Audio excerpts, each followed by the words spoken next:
welcome people. My name is Bernie Van Ness. I'm chairman of the Hamilton Amateur Astronomers. I bid you welcome to our June episode of the Hamilton Amateur Astronomers membership meeting. I would like to welcome all of our guests. There's all sorts of names on here that I don't recognize. I presume we have visitors from here, there, and yonder. It's great. Welcome. The HAA is based in Hamilton, of course. We're a good little group. We like having new people. We entice people all the time with our speakers, and good speakers. Hint, hint, Paul, don't fail me now. Anyway, this month's meeting is dedicated to solar astronomy. We will have two presentations. The first is a very short presentation from Brian Whitman, who put together a little video a little while back. We will watch that, and then we will follow that with a presentation from our good friend, Dr. Paul Delaney. Anyway, let's get started. If the family Whitman is ready to roll that, we can do that. Okay, friends. There you go. Go ahead, please. Here we are. All right. So this is a little video I made 2 years ago at the start of the pandemic. So hair's much different. Yeah. 1 second. Okay. So yeah, let's do this, right? This is about solar viewing. I was still fairly inexperienced at the time, so should still hold up though. All right, here we go. Now you guys can all see that? Yes, sir. Okay, let's do it. Let her roll. Hi, my name is Brian. As astronomers, we tend to focus on the galaxies, nebula, and the moon, and other celestial objects in the night sky. But with this presentation, I'd like to explore the other sky we often ignore, the daytime sky. I'm going to give an introduction, but first, there's a few safety rules that I have to follow. Number 1, never look directly at the sun without the proper equipment. This includes eclipse glasses and solar filters. Never look at the sun through your telescope or binoculars without a solar filter. Number 3, never leave your telescope or binoculars pointed at the sun for too long. You could do some serious damage to your equipment. What you have to remember is you have a giant version of this. The sun might not seem very interesting. It doesn't have any craters or moving shadows, but that's not true. You can see transits where a planet crosses in front of the sun, sunspots, and even observe a solar eclipse. Let's begin. Solar telescopes and filters can be expensive, but you can still do some solar astronomy if you're careful. All you need is a telescope or binoculars and a flat, clean surface. I have used paper taped to the wall, white foam board, and even one time I used a pizza box. First, I'll start with the telescope. Because we can't use a finer scope because we can go blind, we have to use the shadow. So what I usually like to do is make sure that the shadow is pointed as small as it can go. So at this time, instead of pointing it at the sun, we're pointing it at the ground. Then I take my whiteboard, find it, put it in front, and I just kind of have to shimmy it around a little bit. There it is. See it? There. There doesn't happen to be any sunspots today, but that doesn't make it not interesting.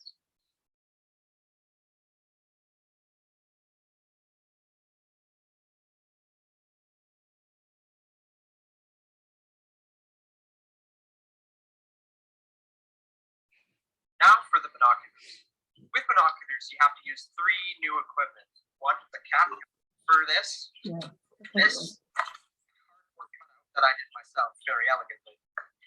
Put on to create shadow so that your observing surface is a little easier to see. And this piece of cardboard to observe the sun. Now, what we have to do first is put this on here.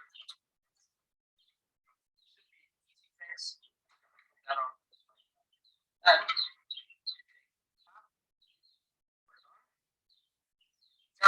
do exactly the same thing like we did with the telescope with the shadow.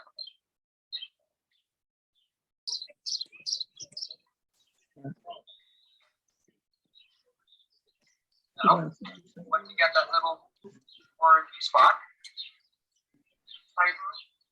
This here, this hit it here, hit it there, hit it here. take thin cardboard, focus your binoculars, hold it out to a distance, and there you go. You have the sun. Now again, there are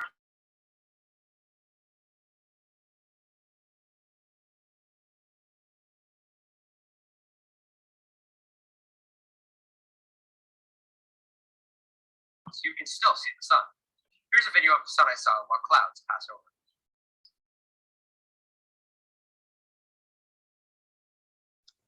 So that's a brief introduction to solar viewing, but that's not all there is to do. In the event horizon, so expertly put together by Bob Christmas, we see many wonderful things in the sky, faraway galaxies, nebula, moon, and more. But the daytime sky is a great source of pictures too. All you need is some fluffy clouds, some trees, and a well-timed sunset. Here are some pictures of the daytime sky I've been taking with my trusty simple point and shoot Nikon.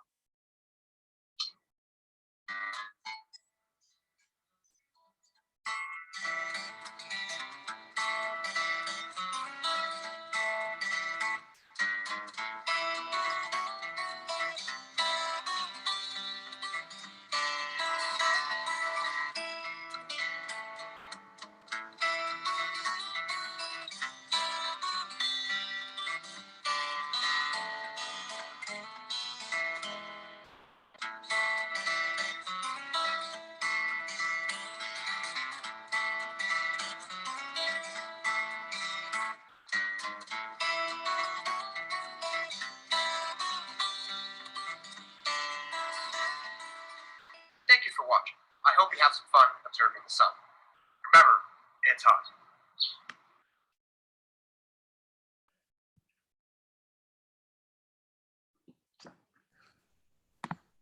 Well, thank you very, very much there, Mr. Whitman. Thank you. Thank you. That's it. Whole thing. Would you have anything to add to that since you've had time to think about it? I'd really like to stress, do not stare at the sun. That is bad. Yes, it is. It is very, very bad. Does anybody have any questions for Brian? No? Okay. I do know that Brian is heading out to, I believe it's UBC. UVic in Victoria, yeah, for astrophysics. There you go. He's heading out to become one of the ones that we envy. Wish you the best of luck doing that. Thank you. Thank you. Very welcome. And moving on now to our feature presentation. We have Dr. Paul Delaney, Professor Emeritus at York University, good friend of the Hamilton Amateur Astronomers. I believe he's turning his equipment back on, and don't forget to turn on your microphone. There we go. And welcome and thank you for bailing me out of a pickle there. For those who don't know, our speaker was supposed to have been Carrie Ann Leckie Hepburn this month, but she, as we speak, is boarding an aircraft to head to Chile. So it'd be kind of hard for her to be doing both things at the same time, although she was willing to attempt it. So I called our friend, Dr. Paul Delaney, and I said, Dr. Paul, could you do us the favor of gracing us with your presence again? And he said, certainly. And thank you very much for that. And Twice in 1 year. If you're up for it, so am I. Well, good for you. Good for you. Hey, I can book you in every month if you want. No. Emeritus means something. So. All right. The floor is yours. Tell us about solar astronomy. I will certainly do that, but at the same time, the young man who's heading off to UVic, very exciting. That's my alma mater, and he will have a fabulous time there, out there on the West Coast. So enjoy their 0.8 meter telescope. It's a wonderful instrument. Okay, So let's share screens here, hopefully fairly successfully. We tried this before and it sort of worked. Okay. Hang on. Okay. Now, do you have the full screen version or are you in presenter mode? We're good. Good. Let's hold that thought then. Okay. So solar observing is the topic of the evening. And obviously, if I'm going to talk about how to observe the sun, I want to inform you a little bit about our sun. So, being a professor, never lose that opportunity to share some information. So the talk will be in two parts. One, our nearest neighbor, the sun, our closest star. And then we'll talk more extensively about how we can safely, that's also very important, so I'm going to underscore that just as our previous speaker did, how you can safely and very enjoyably observe the sun. Before we do that, though, you've got to listen to my normal ad here, the Alan I. Carswell Observatory. Monday and Wednesday nights, we are still very active online at this point in time, although Wednesday nights, we are returning to in-person public viewing. So you have the opportunity to listen to us on Monday and actually participate with us on Wednesdays. So we're all very excited about that. And of course, you have the chance to have a look through our 1 meter telescope. But perhaps the bigger news is over there in the lower right-hand corner, you can see there are two big mushrooms that are sprouting just underneath the observatory. We are about to replace our 55-year-old ash domes and put two brand spanking new ones on. The hoisting takes place next Tuesday, so we're all very, very excited. And of course, those domes will be integrated from a computing perspective with our 1 meter and our 60 centimeter, giving us a great deal more autonomy for the use of our observatory. So we're all very, very excited about what is happening on campus as we speak. So all the more reason for you guys to plan a trip sometime in the fall and check us out. Okay, ad is over and done with. Why would we want to observe the sun? Well, I think the most obvious thing is it's darn easy to find. Okay, finding things in the night sky, particularly for the newcomers to observing, can be a bit of a challenge. No such challenge during the day. The sun is always readily available. You know when it will rise, you know when it will set. And of course, it is able to tolerate some degree of inclement weather conditions. That is to say, if there's a bit of passing cloud, if the sky is not perfectly clear, but a little bit hazy, you can still get some extremely good views of the sun. So it's very, very tolerant to the weather conditions. And of course, it complements what you observe at night. You get to see lots of wonderful things at night, but most of them are stellar related. Well, for us to be able to understand those stars that you're looking at, we need a very good understanding of our nearest star. Being able to understand how our star is operating allows us to infer the operations, the evolution of the stars at night. So as I say, day and night observing, solar observing really is a good complement to the evening observing conditions. And of course, it's a great opportunity for the school kids. I mean, when you take your telescope out during the day to a school or out to a park, where have you, the opportunity to share some of the insights about our nearest star, they just abound. And so, if you're talking to a school group, it's likely during the day. Grab your solar scope, bring it along, and show everybody what our sun really is all about. And of course, everybody knows about solar eclipses. You guys have got one on your doorstep 2 years from now, less than 2 years from now, April 8th, 2024. So what better time to begin to understand how to effectively observe the sun in preparation for that solar eclipse? Do it now.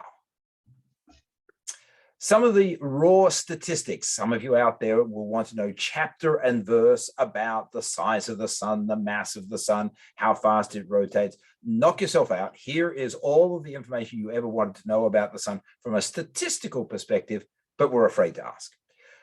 Our sun is a very common star. It's very ordinary, which is good because, as I say, we are very close to it. Examining a characteristic star is really important for us to be able to understand stellar evolution as a whole. Our sun is about 5 billion years old, so it's about half the age of the Milky Way galaxy. So it's relatively new on the block. It has a surface temperature a little under 6,000 degrees Kelvin. So again, it's quite modest in temperature compared to the range of stellar temperatures that are out there. And from our point of view, 150 million kilometers away is the Earth, and we sit in the habitable zone of our solar system, meaning, of course, that liquid water in all three phases can exist on our planetary surface. The image here shows a little bit of some of the things we're going to talk about later on. You can see some blemishes on the sun's surface. Those are sunspots. And of course, you can see a little bit of limb darkening. That is to say, where the edge of the sun is just not quite as bright as, say, the center of the sun, or at least the solar disk that we are looking at. So we'll talk a little bit about that in a moment. What powers the sun? Believe it or not, that question was only answered realistically in the last century. We were observing the sun all the way from, pre-telescopic times, but the observing of the sun became a much more common practice after the invention of the telescope in the early 17th century. But even though we tried hard with new physics in the 19th century to understand how our sun was being powered, it was at that point in time, for example, that we knew the sun had to be something like 4.5 billion years old based upon the geologic record of the Earth. Figuring out what could power the sun for that length of time was a really challenging undertaking. Believe it or not, some people actually advocated that the sun was made of coal or some other form of fossil fuel. That was quickly obviously discredited, but people were grasping at straws in the 19th century to try and figure out how the sun could be that old and produce that amount of power. Atomic theory really had not come along at that point in time, and it waited for our understanding of atomic theory in the 20th century, the early part of the 20th century, before we could figure out what was powering the sun. The short answer, of course, is it is a thermonuclear fusion reactor right at the core of our sun, below that sort of 700,000 kilometer radius, right there at the core. That's where all of the action is happening, where hydrogen atoms are literally smeared together, they are fused together. And when you do that often enough, as in approximately 4 of them, then you create an atom of helium. And in that fusion process, it is an exothermic reaction. There is a significant amount of energy that is released in the fusion of hydrogen into helium. That energy percolates out from the core through the overlying layers of the sun and eventually leaves the sun's surface, which we refer to as the photosphere. That all happens because the core of our sun is under phenomenal pressure. As I said, 700,000 kilometers in radius. So there's a lot of pressure, gravity pulling hard on that material, compressing it. And of course, the temperature in the core of our sun is in excess of 10 million degrees Kelvin. So that gives rise to the conditions that allow thermonuclear fusion to take place. It's been going on for 4.5, 5 billion years, and it's going to carry on for another 4.5, 5 billion years. So we're about halfway through the sun's regular evolutionary process. Hydrogen to helium fusion will take place in the core of our sun for about 10 billion years. As a little side note, it will stop not because we run out of hydrogen, but rather because there is building up too much helium in the core, which inhibits the ability of the hydrogen atoms to fuse together. And at that stage, our sun will transition into being a red giant, and fast forward about another billion years, it will become a white dwarf, and we will have a planetary nebula expanding away. There is your solar history in 2 minutes. Okay, so anyway, our sun is this really large, dense ball of hydrogen and helium primarily, with the thermonuclear core at the center powering the sun and therefore distributing energy across our solar system, and allows, of course, life on Earth to exist. Not going to talk really at length about the interior, although, again, there are some of you who undoubtedly would like to know a little bit about it, but here's your cutaway sketch. You can see where the blue thermonuclear fusion core is occurring. The energy from that core washes out through a radiative zone deep inside the sun. That is to say, energy transport is best conducted by radiative transfer. And then as the temperature cools towards the outer layers, the convective zone, that is to say, the energy transport mechanism that starts with hot plasma deep inside the sun, cooling as it rises towards the photospheric surface, transporting material and energy from the interior out to the photospheric surface. The surface of the sun basically is where the gas opacity of our sun drops to zero, allowing those photons of energy to freely migrate out into space and, of course, over to the Earth. So that's what our cutaway version of the solar interior looks like.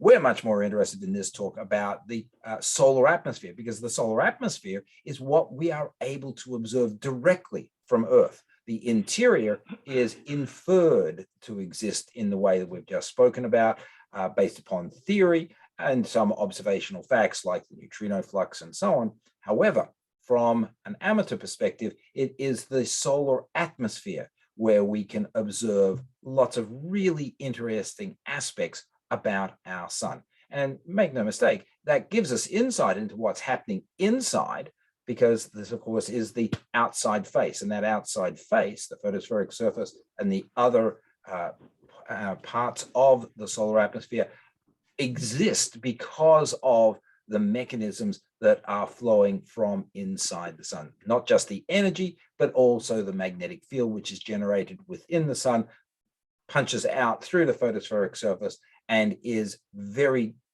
intimately involved in almost every aspect of solar activity.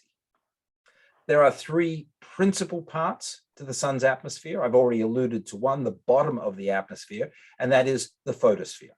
That is the top of the interior layers. It's the bottom of the atmospheric layers. And it is that area, that portion of the sun that you can see. Don't look at it directly. You've heard that several times tonight. But when you do look up safely and carefully and appropriately at the sun's disk, it is the photospheric surface which you are observing. This particular image here is a good one because it shows you some of the blemishes that are on the photospheric surface, sunspots, we'll talk about them in just a moment. And if you look carefully, the center of this disk is a distinctly more yellow-white appearance than closer to the edge, which is sort of a more dull orange. That's not just because this is a miserable photograph, because it's not. It's showing what we refer to as limb darkening, where the appearance of the entire circumference of the sun appears to be slightly dimmer, slightly dulled compared to the rest of the photospheric surface. And we'll talk about that in just a moment. Beyond the photosphere, moving outwards, if you will, from the center of the sun, is the chromosphere. The chromosphere is a slightly warmer layer than the photosphere. In fact, as you move further out into the sun's atmosphere, the temperature rises quite steeply. The chromosphere is only marginally hotter than the photosphere, but is home to a variety of features as well. It is not visible while the photosphere is visible. So you're not going to be able to see the chromosphere or the next layer out, the corona, while the photosphere is clearly visible. And so, a solar eclipse, for example, blocks the photospheric surface, and therefore all of that bright intensity allows us to observe the chromosphere, allows us to observe the corona. We have built specialized devices called coronagraphs, which artificially block out the sun's photosphere so we can see the chromosphere and the corona. The photosphere is very bright and, if you will, somewhat distracting in this regard. And then beyond the chromosphere, as I said, is the corona. That is the outer layer of the sun's atmosphere. And it is by far the least dense of the atmospheric layers. It is also by far the hottest region of the sun's atmosphere and extends considerably further out into space. And again, we'll see a little bit more of that very shortly. So limb darkening. Basically, limb darkening arises, and you can see it with almost any white light image of the sun. Limb darkening arises because when you're looking towards the central area of the solar disk, you are punching through the smallest amount of the sun's outer layer. So you're looking at the photosphere, you're looking down through a relatively small layer into the much hotter interior regions of the sun. The hotter the plasma, the greater the energy intensity, or the greater the flux of energy that is flowing out from the sun. In fact, the amount of flux that you generate is very sensitive to temperature. In fact, it's sensitive to temperature to the 4th power. So even if you have relatively subtle changes in temperature, the flux can be quite significantly different because of those changes in temperature. Well, when you look around towards the edge of the sun from your perspective here on Earth, as you can see, the observer is looking not so directly into the hotter layers of the solar interior, but rather is looking through a rather extended area of the cooler photospheric layers. Very much like when you as an observer look straight up, you're looking through the minimum amount of the Earth's atmosphere. But as you look towards the horizon, the amount of air that you are looking through increases quite significantly. It's exactly the same idea here when you're looking through a lot of the outer layers of the sun, which are distinctly cooler than the interior layers, then the flux, because of that sensitivity to the 4th power of temperature, is considerably lower. And so the limbs, the edges, the circumference of the solar disk looks distinctly duller than the central regions. Limb darkening is a very easy phenomena to observe. Generally speaking, white light images of the sun will reveal limb darkening very, very easily. So next time you are observing the sun, or you're looking over somebody's shoulder at an observation, have a look at the circumference and see whether or not you can detect that limb darkening. I'm sure you will. If we look at the photospheric surface carefully, and again, obviously safely, you will find that the sun is not sort of billiard ball smooth. In fact, I've already mentioned the fact that immediately beneath the photospheric layer is a region that we refer to as the convective envelope. Material, hot plasma from deeper within the sun's interior is flowing out towards the surface, where it will literally spill out, cool down, and descend back into the interior. This happens in little granules, little pockets, if you will, all over the sun. And so just to give you a sense of scale here, all of these little bright white regions are a few thousand kilometers in diameter. The largest one might be as much as 10,000. More often than not, it's a couple of thousand kilometers in diameter. They are brighter because they are transporting hotter fluids from the interior. Therefore, they are brighter. But once they cool, they radiatively cool on the surface, their density begins to increase, and they begin to fall back into the interior. And because they are cooler, the flux is less, and so they appear darker in this image. The entire surface of the sun looks like this under high magnification. You may have heard of the term that the sun sounds as if it is ringing, that it is vibrating, that it is oscillating. In fact, the most common oscillation on the solar surface is the 5-minute oscillation. So if you look at any one of these bright granules and watch it over a period of 5 minutes, that particular spatial point will go from bright, that is to say, material flowing up to it, to cool, material flowing back down, to again, material flowing back up and brightening. The sun's surface does this gentle ringing, if you will, continuously. And it's not just a 5-minute oscillation, but that's the most common one. There are a lot of differing oscillations. It gives rise to the study of helioseismology, the same type of seismology that we use here on the Earth, when earthquakes ring our planet, and those earthquakes, those energy waves pass through our planetary interior, and we're able to sort of measure the speed with which they are moving, the time it takes to go from one part of the planet to another, and therefore infer the density of the material through which the gravity wave is, or the seismic wave, not gravity wave, seismic wave is moving. Same sort of analysis we can apply to the sun. And so watching the granulations change, listening to the ringing process that takes place on the surface of the sun gives us a lot of insight into what's happening inside the sun. These granules can be quite easily seen with telescopic observations. Another photospheric phenomena, sunspots. The sunspots are cooler areas, and you now know why they are cooler areas, because why they are darker. They are cooler, lower temperature, therefore their flux is less, they appear darker. But why do we end up with these black, dark, cooler splotches on the photospheric surface? And of course, as we also know, the number varies a great deal. They are cooler because the area within the spot is being magnetically quenched. The sun has quite the intense magnetic field, which means that there are magnetic field lines that are punching out through the solar surface continuously.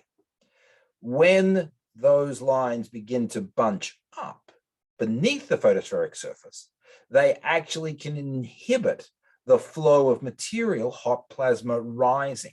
So it acts a little bit like a plug. And when it reduces the amount of hot plasma rising, of course, that means the area immediately above that magnetic plug is now cooler. And if it's cooler, then of course, it is giving off less flux. And so these dark sunspots are literally cooler regions because of this magnetic inhibition, which has arisen beneath the photospheric surface. Spots tend to be social creatures. They come in groups, certainly at least in pairs, but more often than not in groups. And of course, that gives rise to various other phenomena that we will see in just a moment. The number of sunspots varies quite considerably. Image on the lower left shows you the sun with a significant amount of sunspot activity, and the image on the right where basically there are no spots to be seen. This type of ebb and flow of the number of sunspots visible on the sun's surface is depicted in the graph immediately above. On an 11-year time scale, we will go from the sun being basically devoid of spots through 5.5 years later, the sun having a lot of sunspots, to 5.5 years later, the sun having essentially no sunspots on the visible surface.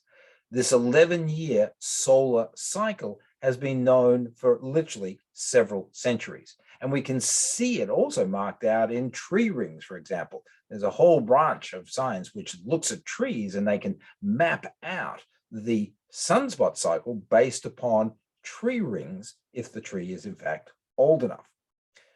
The number of spots, though, in any given sunspot cycle is impossible to determine. And as you can see by the graph above these two images, it varies a lot. Some solar maximums are really very weakly shown by the number of sunspots, and on other occasions, there is a marked increase in the number of sunspots. We've just gone through a cycle where the number of spots was really very, very low, one of the weaker sunspot cycles on record. There are indications that the current sunspot cycle is going to be much better. Read that to mean more spots, more energetic activities on the surface of the sun. But in all fairness to our theories, we really do not understand the mechanisms that drive the solar interior to generate sunspots. So whether or not we will have a very energetic sunspot cycle this time, or whether or not it will be more subdued, or will it be poor, it really still is unclear. Most experts and I'll use that term carefully because they're trying very hard, but most of the predictions suggest that the upcoming cycle will be pretty good in terms of the number of spots, and that lends itself, of course, to lots and lots of auroral displays and so on. But at any rate, the 11-year cycle is one that is a visible cycle. Yet some of you, I'm sure, are looking at the top of the screen going, hey, it says 22 years up there. That's because when we take into account the magnetic polarity of the spots in each of the two hemispheres, then we find from one sunspot cycle to the next, the sunspot polarities reverse. And they only recover their original polarity after 2 complete visible sunspot cycles. So it's an 11-year sunspot cycle if you count spots, and you're just doing that, counting spots. But it's actually a 22-year cycle if you include the magnetic characteristics of the sunspots that are forming. We've got a lot of solar satellites up there which give us great insight into what the sun is up to. SOHO has been around probably for 25 years now. It's the Solar Heliospheric Observatory. It's been a great satellite. This gives you a bit of a feel for what the sun has gone through over an 11-year cycle, from a surface which is fairly quiescent through to a surface that is vibrant with active regions on the surface of the sun, lots and lots of sunspot groups, lots of prominences, coronal mass ejections, the whole 9 yards, all the way back to a very quiescent sun. So this is the type of cycle that our sun has been going through for a long time. There's indications that this has actually been happening for millions of years when we look carefully at the geologic record. But as I've indicated, it is hard to predict the total amount of activity on any given sunspot cycle. I'm not going to go into any great length with respect to why we're having these sunspot cyclic activity, because again, it really is not clear. But magnetism is what drives a lot of the intrinsic characteristics and phenomena associated with the sun. As a consequence of that, you could loosely think of a line of magnetic force going from the north pole of the sun to the south pole of the sun, like an elastic band. And at the beginning of the sunspot cycle, that band is quite loose, if you will. It's got no built-up energy. But because the sun rotates differentially, that is to say, its equatorial region is rotating faster than the polar regions, then over time, and that rotation rate, by the way, is about once every 25 to 30 days, depending on which latitude you're referring to, those elastic bands, those magnetic field lines, they get wound up. And as you wind up an elastic band, you know that you're storing an increasing amount of energy within that elastic band. At some point, it's got to give. And when it gives, it releases a lot of energy. There are times while you're winding this band up that the magnetic field line pops out of the surface, if you will, and we think that's what is giving rise to increased sunspot activity. And as I said, at some point, it just reaches the tipping point and the entire magnetic structure breaks and relaxes, collapses, if you will, and the cycle begins again. Crude, a lot of math that goes into it, but crudely speaking, we think that this is what is happening with the sun, that the internal dynamics get themselves so wound up during the sunspot cycle that it reaches a point of collapse and relaxes back to its equilibrium state, and then it just winds itself up again, in part because of the differential rotation, which happens not just at the surface, but also with the interior of the sun. Moving outwards from the sun, up from the photosphere, we get to the chromosphere, a whole series of differing types of activities available there. It is hotter. There is a sort of a grassy spicule type interaction of gaseous material flowing upwards from the surface of the sun, again, dominated by magnetic activity that is funneling a lot of energy, pushing a lot of gas through the chromosphere. The chromosphere is most easily observed, as I indicated before, during a solar eclipse, but we've gotten very good at observing the chromosphere, especially if we are going to use, for example, H-alpha light. Looking at the light of a hydrogen light allows us to separate out some of the action which is happening on the chromosphere versus the photosphere. All sorts of differing phenomena on the surface of the sun. Again, I'm not going to go into this in a great amount of detail, but the prominences that you can see there silhouetted against the solar limb, these are what you have seen in diagrams as well as in photographs, wonderful arching loops of gas plasma that have been ejected from the solar surface. They arch through the outer corona, but they are kept in check by the magnetic field, which is moving with that material. And so they literally can become suspended in the corona courtesy of that magnetic loop, but eventually, where eventually can be hours to days, the material in these prominences will in fact fall back to the photospheric surface. You can see the bright white areas that's referred to as flags. Yes, PL in this case is pronounced flags. This is basically, again, energetic material that is flowing through the chromosphere as a result of sunspot groups, active regions on the surface of the sun, epitomized by the sunspots, the black sunspots, punching up material into the photosphere and brightening those areas of the photosphere. And then there are the filaments. The filaments basically are those prominences that you can see on the limb of the sun, but they are casting, if you will, a shadow back onto the chromosphere and onto the photospheric surface. So these black wiggly lines, if you will, really is just the top of the prominence from our perspective, casting a shadow back down onto the solar surface.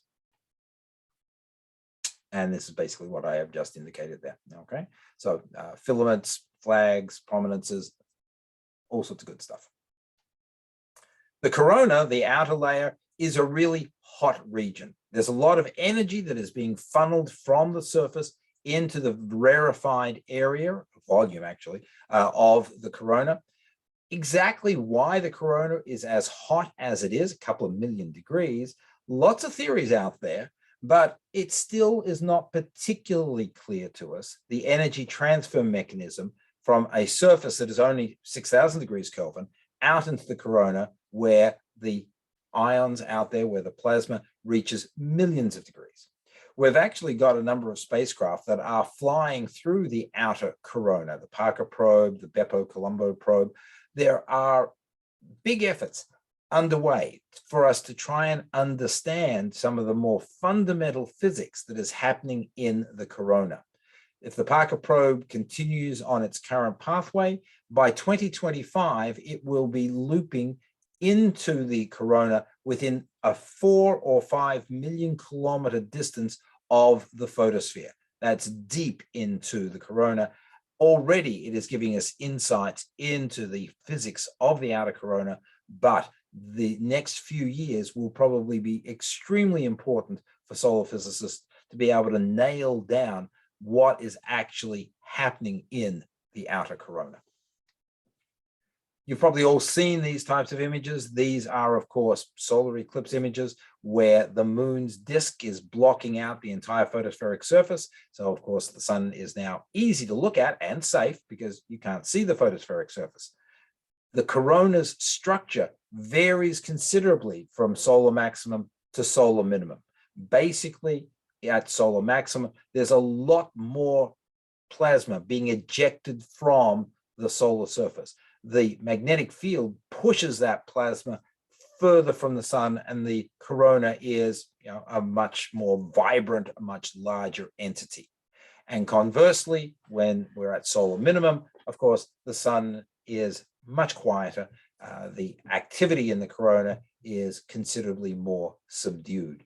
And so monitoring the sun over timeframes that are measured in decades gives us a great deal of insight into what is actually happening within the sun. when we can monitor sunspots, when we can monitor the corona, when we can monitor the solar flares, and so on, it all ties together, giving us more data to feed into our solar evolutionary models.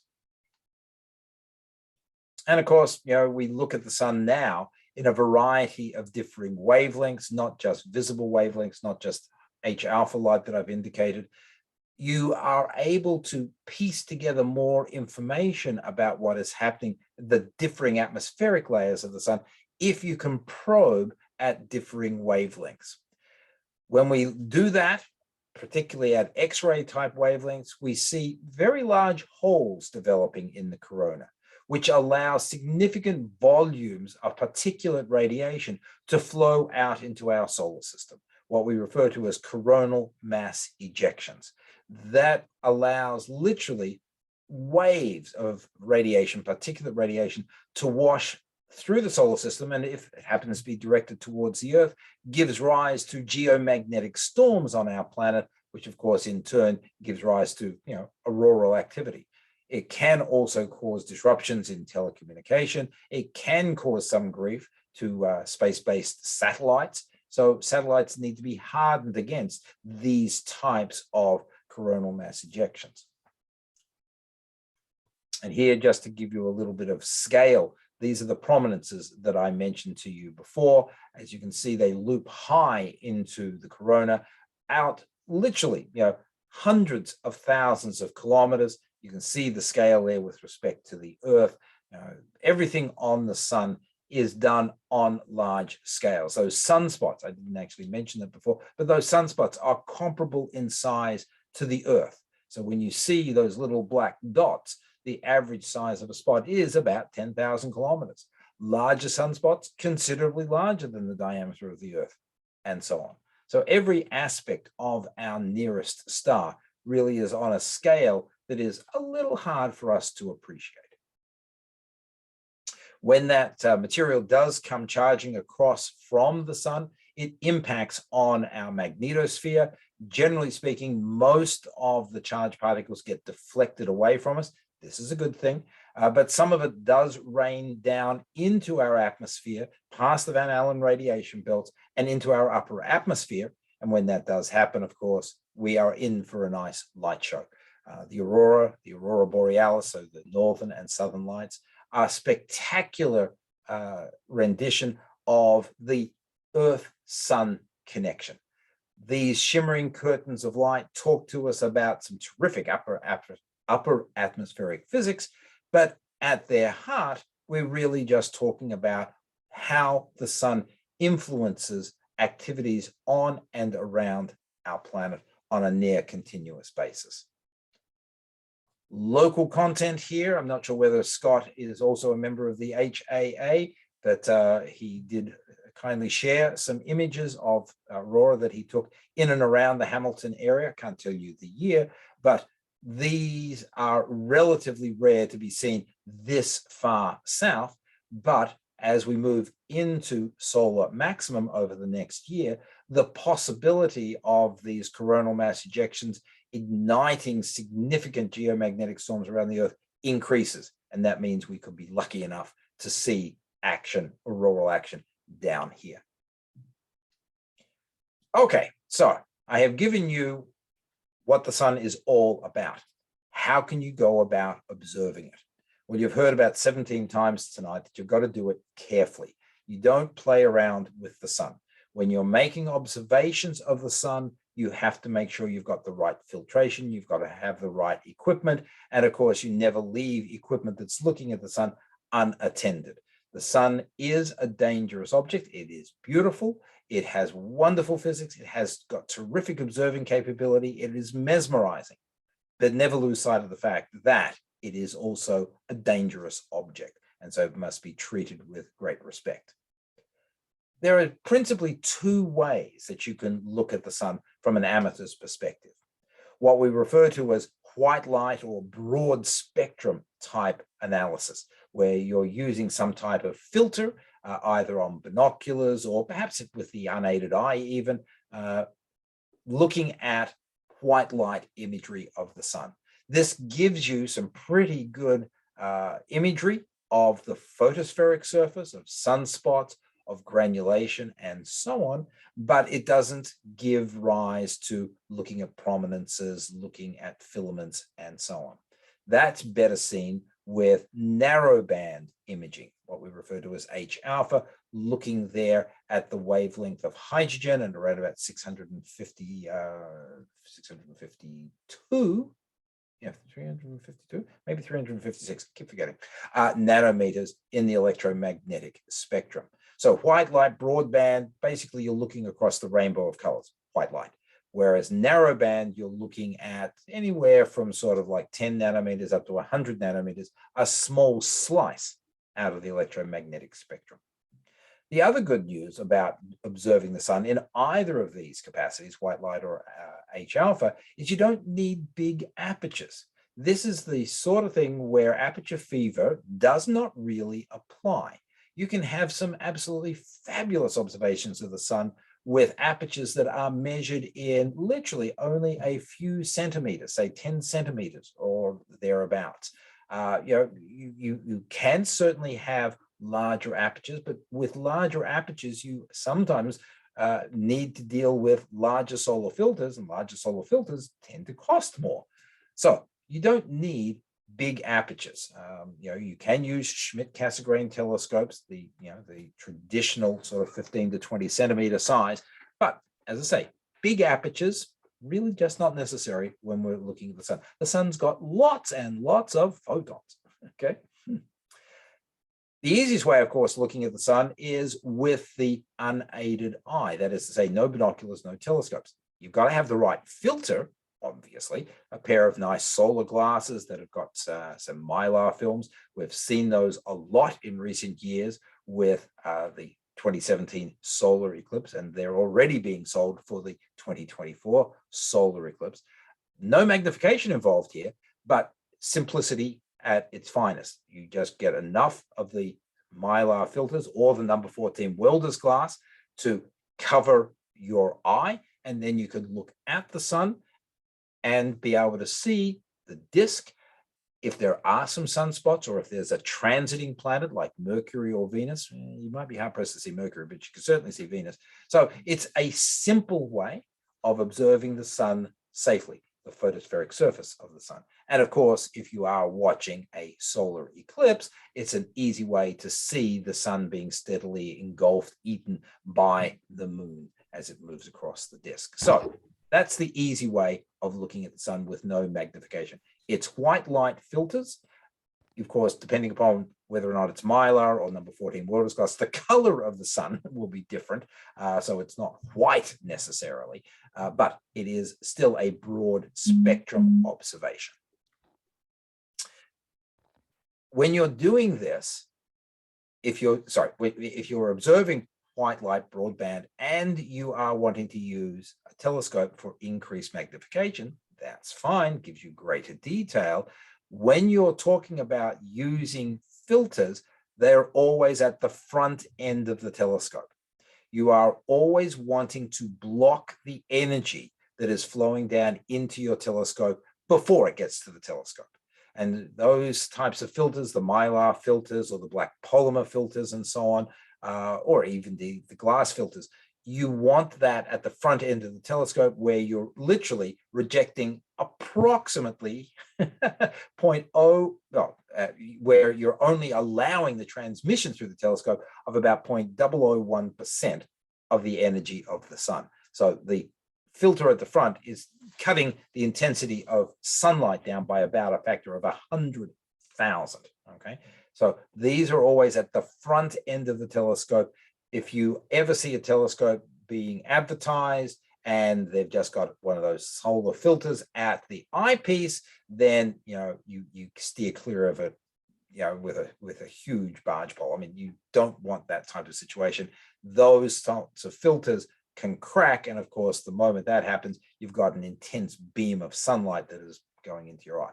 Not good at all. Okay, so always make sure that your quality filters, mylar, what have you, is at the front end of the telescope. So classical solar glasses there in the top left, or just a card. Thousand Oaks Optical, certainly one of the good brand names out there. They make a whole range of solar filters. Bowder also does. There's no shortage of good stuff out there. Just make sure that it is the good stuff that you are picking up, because you do not want to be playing fast and loose with your eyesight. These are the types of good white light broadband spectral filters that will give you some really great views of the photospheric surface. So that's granulation as well as sunspots. If you want to do that, any of those that I've just said, you're limiting your ability to communicate with people to one-on-one.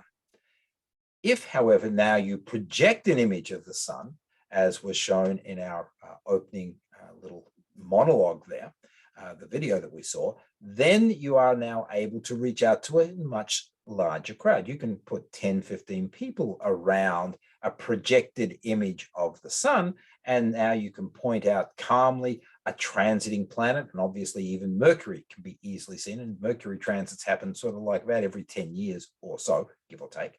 And so projected images showing you Mercury moving across the face of the sun is really good, especially if it goes past a sunspot group.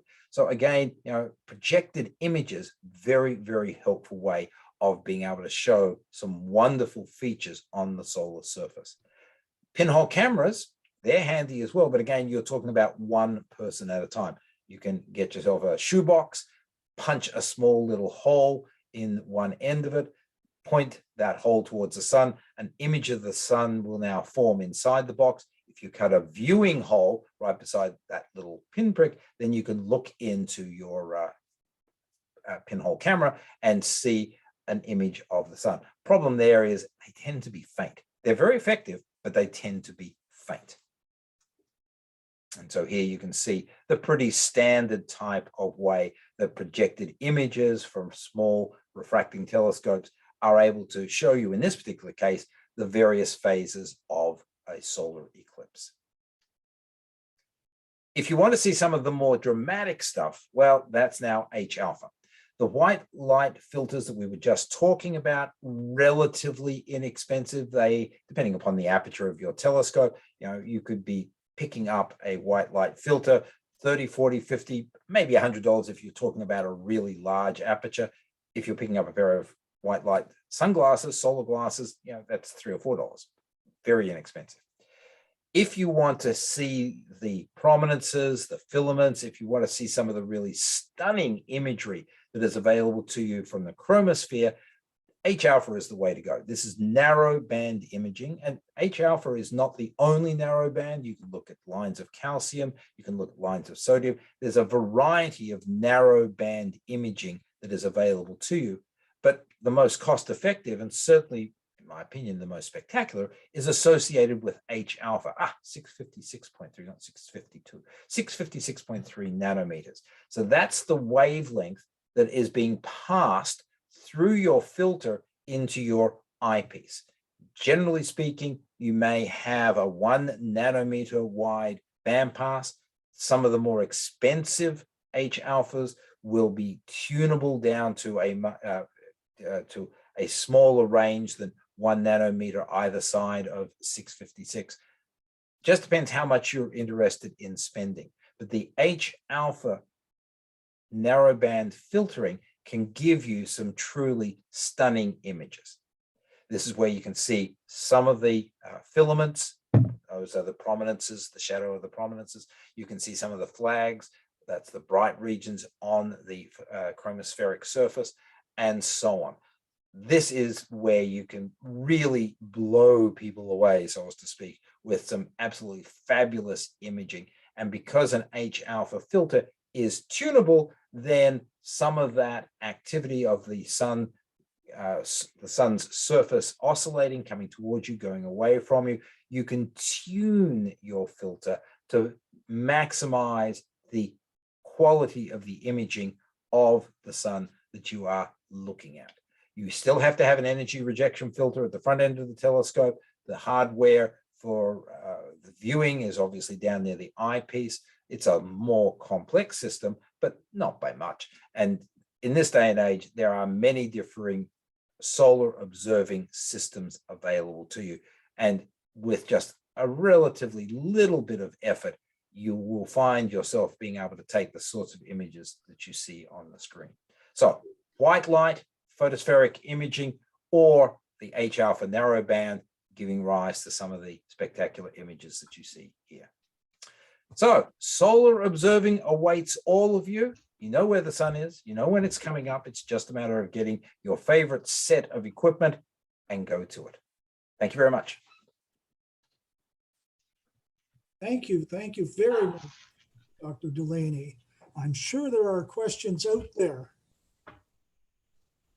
I'll let you adjudicate them, mate. Well, okay. My first question, though, to you is regarding the coronal hole. Mm-hmm. Why does that happen? What's going on there? So think of those prominences that are being choreographed in a loop by the magnetic field that has sort of punched out, has looped around, and is coming back in. If there is sufficient energy, then that material will literally just keep going and that loop breaks. So instead of having a loop of magnetism which pulls material back, there is sufficient energy involved in the ejection of the material that the magnetic loop literally breaks. And now, if you will, the lines sort of flail around in space, and that opens up a corridor through the corona, which allows for the mass ejection to take place. So a coronal hole literally is where the magnetic lines of force have literally given way and material is able to flow more freely into space rather than being corralled or captured, if you will, by the prominences. Okay. Is that, I understand it to be something similar to the Wilson effect. Is it something that I would be able to observe using an HAA system? Theoretically, you would see some of the remnants of the prominence, but the prominence is easy to see when it is a whole arch. So being able to see sort of portions of it that are, I'm using the term flailing, it's not a particularly useful word, but nonetheless, it's an incomplete arc. I think you would be hard pressed to see that. That'd be my bet. I love a challenge. Okay, anybody have Bernie, I've got a question in the chat. Go ahead. I've got a couple actually, so just give me a minute here. From Jeff Parsons, thank you for the presentation. What is the process that manufactures heavier and heavier elements inside a star like the sun? Wow.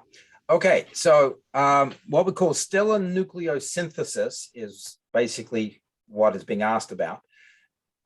We are able to fuse lighter elements into heavier elements in the cores of stars. That's where all that action happens, up to the element iron. So hydrogen into helium is the dominant fusion process for all stars, and all stars spend about 90% of their lives doing that type of fusion process. The more massive stars have shorter lives, but it doesn't change the fact that 90% of that short life is spent fusing hydrogen into helium.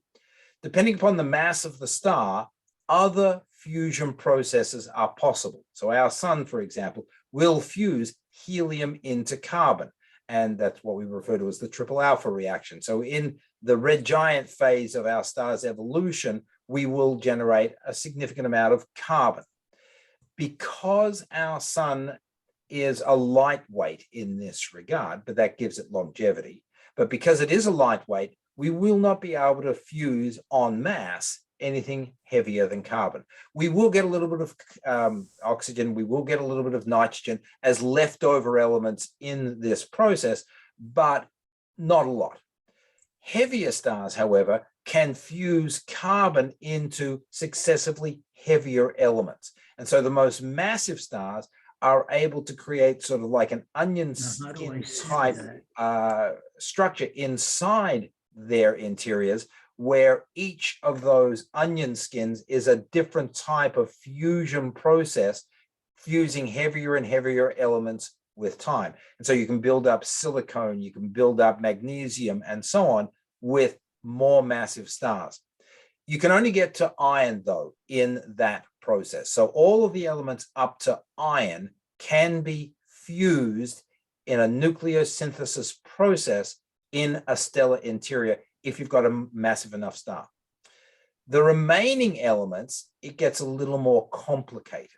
But the short answer is, in the process of a supernova explosion, which is how the massive stars are extinguished, there are two processes, a fast and a slow process, that have a vast reservoir of neutrons that are expelled out during the supernova explosion.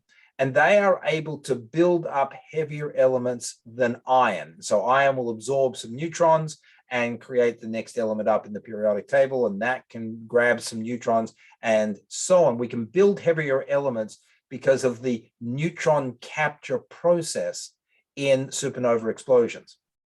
Things like gold and platinum, they get made during mergers of neutron stars and black holes. So that's not during the supernova explosion, that's with the mergers of compact objects that have arisen from supernova explosions and so on. So there are a variety of mechanisms which build up the periodic table, the 92 elements and all their differing isotopes. But up to iron, it all happens within stars, their interiors, the fusion process. Beyond iron, a little more complicated. Thank you, Professor Delaney. The next question I have is from Doug Curry. Thank you, Professor Delaney, for a great presentation. I think I heard that the US closed the large Kitt Peak Solar Observatory. My question is, what other large solar observatories are there in the US or other nations, or what ones are planned, and what are the special benefits of them? There are a number of small solar observatories scattered around the place, but the two biggest ones that I am aware of, one is at Sacramento Peak Observatory, which is in Sunspot, New Mexico. That is still an active solar observatory. And they built and opened about 2, maybe 3 years ago, a brand new solar observatory in Hawaii. And its name eludes me, I'm afraid, offhand, but it was a brand new state-of-the-art solar observatory. So yes, you're right, Kitt Peak was closed, but there was, if you will, a bit of a long-term plan to replace it, and it went into operation in Hawaii about 3 years ago. But as I say, its name eludes me. It was a very large solar observatory. So there are some premier instruments still out there that are monitoring the sun, but generally speaking, a lot of our activity is now focused with satellites. The Solar Dynamic Observatory, SOHO, and so on. There are many observatories in space that, of course, have got a much clearer, cleaner view of the sun. I guess they are taking over, if I can use that term, some of the work that places like Kitt Peak used to do. But as I said, Sacramento Peak and Hawaii, definitely two of the ongoing premier solar observatories that are part of the National Science Foundation in the US. I just wish I could remember the name of the one in Hawaii. I can't. That's okay, thank you. My next question is from Joanne, and she wonders if using a Schmidt-Cass grain for projection could damage the scope at all. It's not normally recommended that you use Schmidt-Casses for solar projection, but it really is a function of time. You're building up, there's a lot of energy, right, that you're funneling through that telescope system. There are a lot of fairly delicate optical surfaces that you just don't want to heat too badly. But if you've got a solar rejection filter at the front of your Schmidt-Cass that's, say, only around about 5, 6, 7 centimeters, then there's not a lot of energy that you're pumping into your Schmidt-Cass, and you're projecting your image. My only recommendation would be don't do it for hours on end. So as long as your energy rejection filter is top notch at the front end and it's not too big a diameter, yeah, we do that with our 8-inch Schmidt-Cass, the Celestron workhorse from the 60s, the orange one, and we do that at York for half an hour or so, showing people sunspots and so on. So yes, you can do it, just don't do it for a long period of time, and certainly don't buy a system where that front off-axis aperture is too big. You don't need it. Thank you. The next question comes from Paul Gross, and he wants to know, how might you know how much hydrogen is left and therefore the life left of the sun? And thanks for a great talk. So we basically we can simulate what's happening in the core. The fact that the core is fusing hydrogen into helium, even though the core is a mix of hydrogen and helium from the outset. The sun by mass is about 75% hydrogen and 24% helium, give or take. It's about 90% by number hydrogen and about 9% by number helium. But that's mixed into the core already. The hydrogen atoms, they're basically protons because the electrons have gone walkabout. It's just too hot down there. The protons are forced together because of the energy, the temperature that's associated with the hydrogen atoms. They're able to overcome the Coulombic repulsion of those positively charged protons, and they fuse together. The hydrogen to helium fusion reaction doesn't happen as one reaction. It's a chain reaction of multiple steps. But in essence, when you add up all of the products and all of the reactants, it's 4 protons giving you a helium nucleus at the end of it. You can model how difficult it is for hydrogen atoms to fuse together in the presence of an increasing number of helium atoms. And I'm not 100% certain of my numbers here, but I think you'll find that if the amount of helium that is present in the core of our sun increases by something like 15 to 20%, then there is now sufficient numbers of helium nuclei within the core to inhibit or to quench the fusion process of hydrogen. So basically they get in the way, and the hydrogen atoms that are still moving at terrific speeds don't hit themselves, they don't fuse together, but they run into a helium atom. And so when we get to that point, the fusion of hydrogen to helium basically just stops. And when that happens, of course, the core begins to collapse and the outer envelope of our star begins to expand, and we're in the red giant phase. So it's not, and as a consequence of all of that, you still have a lot of hydrogen in the core. When a star eventually dies, it still is predominantly hydrogen. But in the core, the helium ash has built up enough that it can quench, it can inhibit the protons coming together. And that's when the fusion process stops. We model that, and that's how we can project ahead and say, okay, this is going to happen in X billions of years based upon this model. And when we look around at the stars in our galaxy, we can get a pretty good sense of how old those stars are based upon what we're observing in those stars, their atmospheric composition and so on as a function of time. And our best estimate is that our sun is about 5 more billion years, and then the core will just become too contaminated. Thank you. The next question is from Philip Gebhardt. I hope I said that correctly. Dr. Delaney, can you briefly comment on observing the sun at radio frequencies? Oh, it'll be a pretty brief comment because it's not something that I am particularly familiar with. Our sun is a very bright radio source. It and Jupiter are by far the largest, loudest radio sources in our solar system. The sun is giving off a phenomenal amount of energy across all wavelengths. The electromagnetic spectrum, when we get above the atmosphere, the electromagnetic spectrum from the sun is receiving lots and lots of contributions at X-ray wavelengths, gamma ray wavelengths, and so on. They don't get through to the Earth's surface that's good. Radio wavelength radiation, generally speaking, does, although not all wavelengths of the radio spectrum do. But we are able to monitor the activity of the sun at radio wavelengths from the ground on a routine basis. So, the sun is giving off a lot of radio energy, and we are able to keep tabs on how it is being generated in the sun from the Earth's surface. That's why we don't have a lot of radio observatory type assets in space. The atmospheric window allows radio radiation to reach the planetary surface. But beyond that, I sort of can't give you insight into some of the burning question, shall I say, as far as the sun is concerned in the radio spectrum. I'm just not familiar enough with it, I'm afraid. Okay, Sorry. thank you. That's okay. Rosemary Kelch asks, how long does it take for a photon to travel from the core to the photosphere? Very insightful question. The answer is in excess of 100,000 years.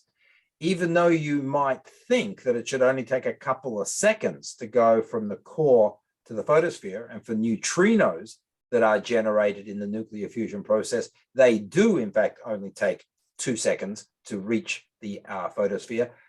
For the photons of electromagnetic energy, they get created by the fusion process, but they barely get outside of that fusion of the hydrogen atoms when they get absorbed by something else, either a proton, another hydrogen atom, or a helium. The random walk process for the photons to get out of our sun is torturous, and it's mostly getting out of the core. That's where most of the quote heartache for a photon happens. It is just so dense down there, and the photons get absorbed so easily by the particles there that literally, if you trace the evolution of one photon that gets created as a result of the fusion of 2 hydrogen atoms, and you follow the absorption and re-emission process that one photon is creating, the answer is it is nearly 100,000 years worth of time before that photon eventually escapes. And it's obviously not the original photon by any stretch of the imagination. It's been absorbed and re-emitted countless times because of the density there. So as I say, it's what we refer to as a random walk.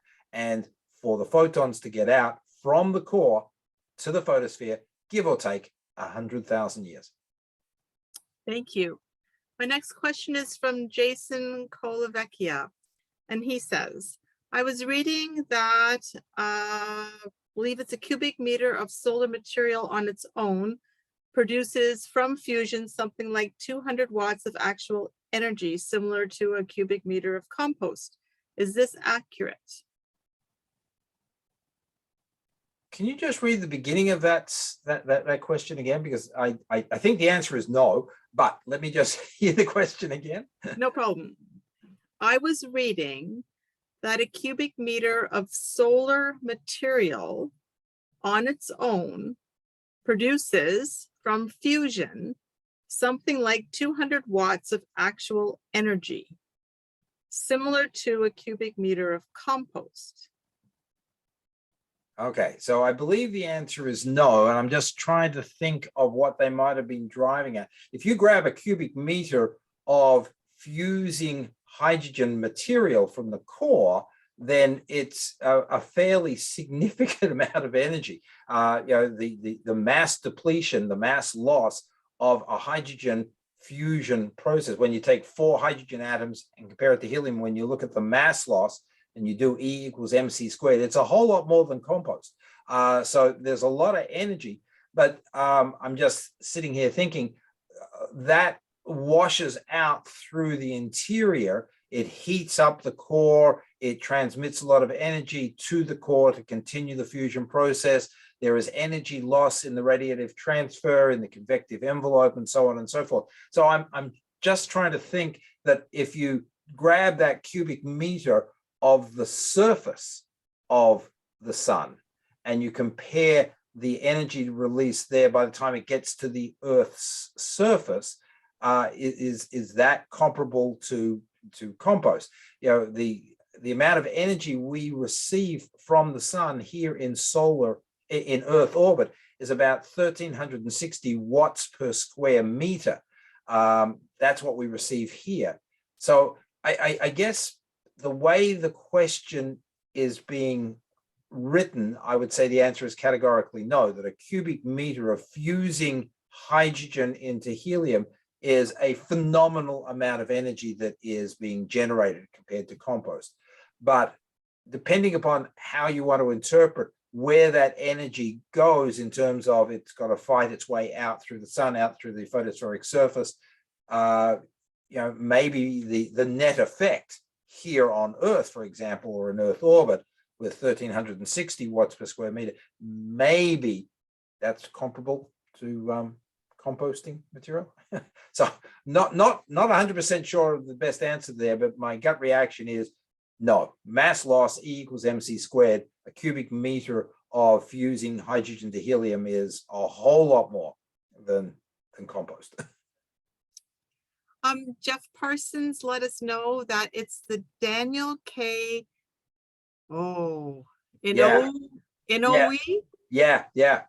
I knew it started with an O, but I wasn't going to try and murder the pronunciation. And it's You got it, Doug. and it's in Maui. Yep, that's it. That's it. It's been operational, I would have said, for about 2 years. And that's the last question that I have for you this evening. Good. Oh, wait. Wait. One just popped up. This is from Jeff Parsons. What is solar plasma? Basically, it is the gas of our sun, but it is ionized. So you're sitting here breathing in oxygen and nitrogen. It's neutral. So the number of protons equals the number of electrons. When you're inside the sun, the energy distribution is sufficient that a lot of those outer valence electrons go walkabout. And so you've got a lot of free electrons meandering around inside the sun and a lot of charged ions, particularly hydrogen atoms, but also helium atoms and so on. When you've got such a mass of ionized material, we refer to that as a plasma rather than as an ideal gas. Okay, and I have one more question. Jason, I'm going to ask you to actually turn on your mic and explain what you just sent to me to Paul yourself. It might provide some of that context for your first question. Yeah, sure. I was in the works that I was reading, they were speaking of how similar to compost, which in itself produces a small amount of heat, if anybody's had a compost pile. But if you have too big a compost pile, the center can ignite and combust and actually create a lot more heat just because it's retained within the heap itself. And they were using that argument or that context to describe a little bit of how the sun kind of produces the amount of energy it does in light because of the density of the material. Maybe overall, when they're talking about the 200 watts, they're talking about maybe the sun as a whole. But once it's in its gravitational well, it's actually producing it. That's how it's able to produce the amount of light and energy that it has. Is because of that. Is that anything anywhere near truth or close enough? Well, I thought it was a neat observation. I've seen composts and other materials like that combust spontaneously from the fact that heat just simply can't escape the center of the interior. Absolutely true. Certainly, no question that you can build up the conditions where it will spontaneously combust, but chemical reactions have a certain level of energy per mole or energy per gram of output. And that is many orders of magnitude less than the energy per gram that is released during, for example, either a fission or a fusion process. That's why I was sort of trying to figure out what they might have been alluding to. The raw fusion process itself basically does the E equals mc squared conversion. A very tiny amount of matter gets converted to a phenomenal amount of energy, which is what drives the nuclear furnace of our sun. Whereas, as I said, a compost is a chemical reaction. And even though, yes, you can build up the energy within the compost heap and then it will spontaneously combust, it is still a chemical reaction that is releasing energy. And that just doesn't hold a candle, pardon the pun, to nuclear fusion. I think I tend to agree with exactly what you're saying. I think what they were trying to say was that the amount of fusion was occurring wasn't at a nuclear bomb level, at least the way we interpret here, that it was happening, but not at maybe at the scale and a cubic meter. But you know what? I'll have to go back and reread my material. Maybe I misunderstood. Clearly, I misunderstood. Yeah. or just send me the reference and I'll have a look at it too. Certainly. Okay. Dr. Delaney, I have one last question for you tonight, and this will be our last question tonight. Okay, because I have a call to from, Australia that I must make very shortly. Yes, this is from Denise and Chris. What do scientists learn by studying the corona during a solar eclipse?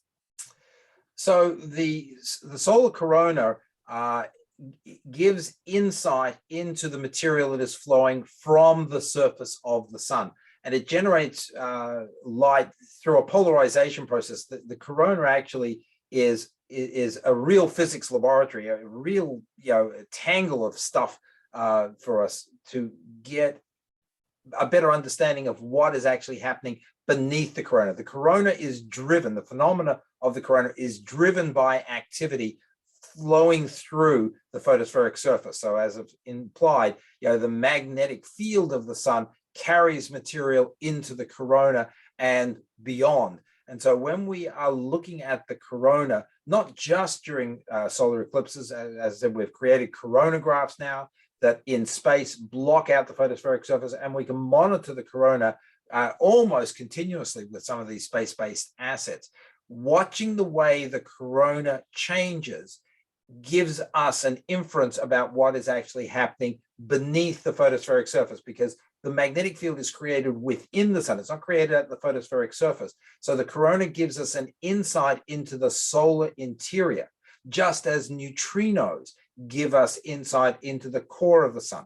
These are phenomena that have at their roots activity within the solar interior. So the corona is a window, if you will, on activity that is happening inside the sun, which we obviously can't see directly, but we can infer what's happening based upon the structure of the corona and the way the corona changes as a function of time.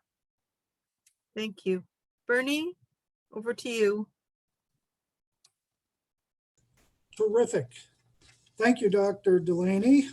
I understand and I appreciate that you have a call to Australia to make probably in the next 2 minutes or so. Yes, which is fine.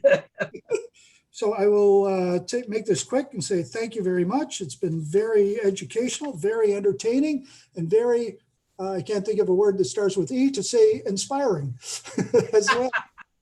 We look forward to having you meet with us again. Wish you all the best. Thank you. Have a good afternoon or evening. I guess it's afternoon down there. It's actually morning down there, but yes, thank you very much indeed. I always enjoy talking to you guys. And as I said, once our new domes are in place at York, think about coming up and checking out the new facilities. We'll definitely put that on the table. Okay. Good night, everybody. Good night, sir. Okay, so before we take the break, which we normally do at this point, just want to throw out a couple of announcements because people tend to disappear right away. Let's see, this summer, or this is our final meeting before the summer break, and we of course do not have meetings in July or August. Our next meeting is scheduled for September the 9th, live and in person at McMaster Innovation Park. So we're going to try to get back to face-to-face. We also, at the same time, will continue doing broadcast on Facebook at the same time. And for guests coming in, or for guest access, hopefully we can still bring them in on Zoom, put them on the big screen in the auditorium, and or feed it directly out to you that way if you choose not to come out to the auditorium. But we'd like to see you. It'd be nice to see people face to face again. Okay, so that's item number 1. Item number 2, our dark sky site out in Binbrook. We now have a couple of key holder volunteers who are willing to open up the park when weather permits. We don't have an official schedule as yet. We do have a couple scheduled days, and the others will probably be decided on within a day or two of the actual opening, depending on the weather forecast and so on. The entry to the park now, well, it used to be, you know, I'd go up and people would be provided with a combination to the lock for the night, and they would let themselves in and lock the gate behind them. It no longer works like that. It is a code accessed electronic gate now. So somebody has to be there physically to enter the gate code for you. So when the gate or when the park is going to be open, we'll just, as a number, assume 9 o'clock. We would hope that people would be there between 8:30 and 9 o'clock. At 9 o'clock, whoever's the gate controller at that point will leave the gate, and you will not have access into the park after that point. So it's very important to be on time. If for some reason you're on your way and you get delayed, there will be a phone number for you to call to let the person know that you are having a problem, and they may or may not make exception for you. It's up to that person. Activities this summer include at the park. Well, let's start off with the things in chronological order. An outreach event being planned for Bayfront Park, July the 8th. Sunset's about 9 o'clock. The exact time of the event is not yet set. A few of us may, depending on the day, may show up earlier with some solar equipment and start a little earlier in the day.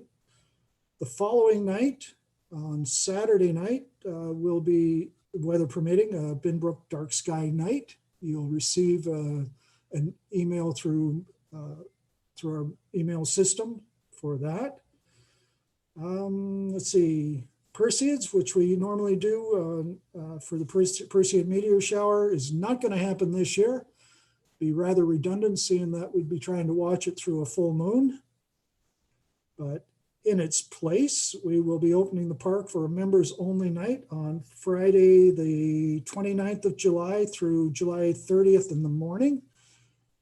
That is the evening of the Southern Delta Aquariids meteor shower. Not as strong as the Perseids, obviously, but it should still give us about 20 to 30 meteors per hour in around the 3 o'clock time. We're still trying to set together a couple of dates for solar observing. I think I covered everything here. Yes, okay, so we're going to take a break for just a few minutes, 5 minutes. Get up, stretch, go get a glass of water or whatever, and we'll come back at 9:10. In the meantime, talk amongst yourself or just stretch. I'm going to go get something to drink. I'll be right back.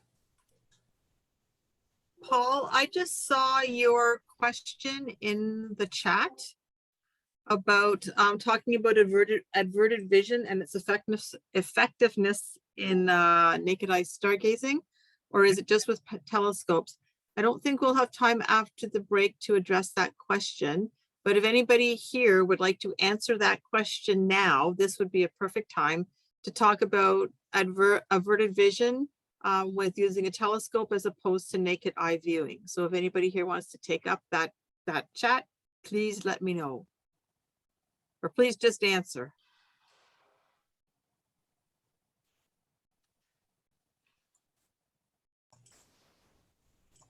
There are some of us that use averted vision quite often, and it's usually for something that's fairly dim near a brighter object. The way your eye works, when you're looking directly at something, actually the person to talk about this is John. John is an expert on explaining averted vision. I'll probably screw it up somehow, but if you're trying to see an object that's reasonably close to a brighter object, and you're trying to look at the object that you're trying to see. If you've focused right on it, you may not see it. But if you look and turn your gaze 5 or 6 or 7 degrees away from your targeted object, and let the brain concentrate not on the center of your eye, but off to the side of your eye. If you can find your blind spot, you'll know exactly where to look. You will see things. It's a very hard thing to master, but it is very, very useful when you figure out how to do it. Yes, and it works very well in telescopes as well as naked eye. I've used Averted Vision a lot. I'm strictly a visual observer, but I don't find, now that I'm 78, the last 3 or 4 years, I don't think it works for me very well at all. I don't know if it's a function of aging or just my own perception. I believe that is a function of aging. Mine was very, very good 30 years ago, and it's not as good as it was, and I know it's not going to get better as time goes on. So I'm doing as much averted visioning as I can. Yeah, we should both do that. Okay, thank you. So my question is, when you're looking, you start by looking directly at the star, like straight on. Then you turn your head up just a little bit, but then you should use your eye to turn back to the star. No, your object, let's say I'm going to point at my nose. Okay, that's where the object is. Okay, and right now your eye is trained directly on my nose, correct? Now, that would be just the one eye. So what you want to do is you want to turn your direct vision about there. And if you're looking at the corner of my glasses, or just under the corner of my glasses, and you keep looking at that spot, you will still see my nose. Yes. Okay. And what you're doing, if you don't resist the temptation to focus back, to look back at your nose or my nose, you can keep your vision there at my fingertip. You will get a much better view of my nose. I was moving my eyes back to your nose. It's very difficult to train yourself not to do that. But once you've got that, it's a very handy thing to use, especially with planetary nebulae and such. Small galaxies, the real fuzzies, the dim fuzzies, that's the best way to see them if you can't make them out through magnification. I think it would be a really good idea if at some point we could invite Dr. B. Ralph Chu, CHOU. He's the, he may still be the president of Toronto RASC. He's actually an optometrist, I think with U of T, and he came and did a rather devastating talk to us a couple of years ago. When you're 35, that's as good as your eyes are going to be. And from then on, it's all downhill. And he didn't speak specifically about averted vision, but I think it might be interesting just to get his views on that. He's a very active participant in the Toronto RASC. So as I said before, in my case, I find it's decreasingly, it's not effective anymore. But Dr. Chu would be the person to maybe get some good answers from. Okay. Well, I'm in trouble then because I'm 63. Yeah, well, I'm 78, so don't cry too much. Okay. Well, you make me feel better today, you know. I believe he came out to the club quite a few years ago now and gave a talk, and it was really good. That's probably about, I don't know, somebody can correct me, but it's probably about 8 years ago. I seem to remember we were still at the what do you call it? Hamilton Spectator Building. So yeah, if it's the same guy, then he was excellent. Yeah, he is. Thank you. That's great. Yes, I've written him down, I've written his name down, and we'll, attempt to get him on the schedule at some point. Okay, so we're back. And let's see, the family Whitman should be out there somewhere. And while they're coming back on, I will tell you that I have 2 books to give away tonight. And I always have a hard time showing them here in the camera.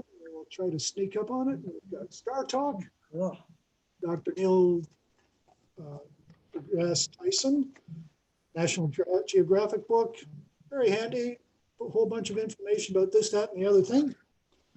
And the second book by Ian Ridpath, Astronomy, How We View Our Solar System and the University Beyond. Again, I'm sorry, but it doesn't show, there we go.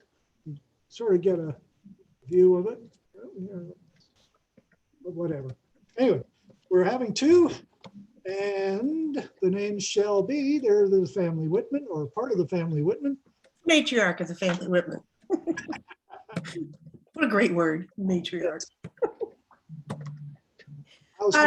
Before I dive into that, yes, we are mileless tonight, but that's okay. I, still use the percentile dice, so the system still works. But before we get into that, I just want to put in the chat, if anyone's interested in a scope, I have a couple of DOBs available. It's Lunar Scope at amateurastronomy.org. And of course, if there's nothing available, you can always be put on a waiting list. So please, if that's something you want to do, get a hold of me that way and we'll set you up. In the meantime, our first winner tonight is Larry's iPad, but I'm sure Larry will share, or hopefully the iPad will share. So Larry's iPad is our first winner. Where's Larry? He should be here. See him there. Speak up, Larry. Yeah, right here. Hey, there you go. All right. Okay, and our second winner is Dan Copeland. Dan. Where are you, Dan? I know you're out there somewhere. He's hiding. I see him still on the list of participants. Yeah, I'm coming. I'm outside Hey, watching. there we go. I was outside looking at the moon, Nice. photographing the moon. So Dan and Larry, both of you just drop me an email or a phone call or whatever, get in touch. Chairman at amateurastronomy.org, and we'll They're lost. Sorry, Michael. The dice weren't in your favor tonight. That sometimes happens. Okay, thank you, and best of Maya. How's she feeling? She's okay. She's getting there. Yep. She's had a little bit of wisdom tooth work done, so she didn't want to time for some ice cream. right. Okay, so moving on, let's see. Now we go to some people's favorite part of the show, where we have the sky this month. And I imagine it's probably an extended view, but we'll see. Matt, Screen. Yeah, I'm here. here we are. Okay. You didn't. I'll just start sharing screen. Hang on. And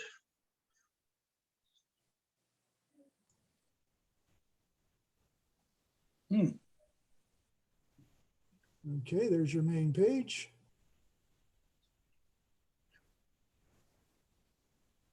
There you go. You're good. excellent. Okay, so hi everybody. Welcome to the sky this month for June. I'm going to actually have a lot of pictures this month of things that have sort of happened over the last month or two. A little few from our trip that we've been on and stuff like that. But anyways, let's start with the lunar eclipse back in mid-May. Unfortunately, most people didn't get to see it in the Hamilton-Brantford area because they were clouded out. But there were 5 of us down at Port Rowan near Long Point, and we went down to the lake shore, and we actually were able to see it right through until totality. And it was through cloud. The cloud wasn't so dense that we couldn't see it. So while we were waiting, we just mucked around and took some pictures, but this is just of the lighthouse at the end of the pier. While we were sitting on the benches, we had other people join us down at the park, so it was really nice. It was busy down there, busier than I expected. What's going on here, Janice? Not moving. Hang on, my screen's doing something. Here we go. Okay. So while we were waiting, Janice and Denise walked along the front there in Port Rowan, and Janice got this really nice picture of the bay. You can see Long Point out in the distance, and you can see the cloud that we were dealing with. It got thicker as evening wore on, but like I say, it was manageable until totality hit. So here's one of the images I took, obviously during partial eclipse. You can see that the moon is still, there's still pretty good detail on there, and you can also see the cloud that we were looking through. I've cleaned the picture up a bit, so it actually wasn't quite as good as this, but it was close, and in the view in binoculars was probably equivalent to that. And here it is at totality, just as it started. You start to see stars around the moon. This is just a bad pixel, ignore that. And it was a really dark eclipse. It had been forecast to be dark, but it was super dark. And between that and the clouds, we got maybe 5 minutes into the eclipse and it was just gone. But we all gave up and packed up and went home. But it was fun to see, and we were lucky to see it, and look forward to the next one. So staying with the moon, this is a view of the moon I got through the window of the cap of my truck. Now, what's not amazing is the picture of the moon. What's amazing is that the glass was clean enough you could even see the moon. I was walking past the truck and there it was, so I grabbed a picture of it. It's another way to do astronomy. We went to McGregor Point as we do most years, and we did quite a bit of birding. And we left the tower at McGregor Point, and we had to drive down to the waterfront to turn around. And this was exactly how the sun was right when we got there. And Janice jumped out of the car and took a few pictures. This is one of them. Remember, you can do this type of photography safely. Look through the viewfinder if you have one. Always use the live view screen, because even at this point, you could damage your eyes with prolonged viewing directly. So use the live view screen only. 2 nights later, we were coming back from just north of Wyerton, and we realized that if we went to Southampton, just up the coast from Port Elgin, we would be able to see moonset just in the harbor at Southampton. So I'm down there, and the wind was howling. It was cold. That was when the temperature changed from really hot to really cold, and it was windy and cold, but we stayed for a while. This is when we first got there, a young couple there sitting enjoying the sunset and the moon. I actually sent them these pictures, so hopefully they enjoyed them. Janice got this one of the moon and one of the fishing trawlers there, and the lighthouse, and another ship actually up on the pier. I docked. Over here on the right, right about there, you can see Capella. There was actually a few more stars were visible by eye rather than using the camera. These are all handheld, by the way, so they are what they are. Here's a fairly wide screenshot I took just to show the moon and the lighthouse and the sunset. It was very pretty. And here's what you can do if you can zoom in. You still get the sunset and all that kind of stuff, but you actually get enough detail on the moon that you can see Earth shine beside the lit part of the moon. So just by playing around with the focal length of your lenses, you can actually get quite different results with the way you look at it. And this was our selfie. Here we are right here. And this is the boat on dry dock. The moon's there, the lighthouse is there, Capella's over here, and this is Castor and Pollux of Gemini. They were very prevalent from early on in the evening. You could see them quite clearly. It was at this point that we left because we were both freezing. Neither of us had winter coats for some reason, and didn't have enough layers. Anyways, also at McGregor Point, we tried to do our first astrophotography of the season.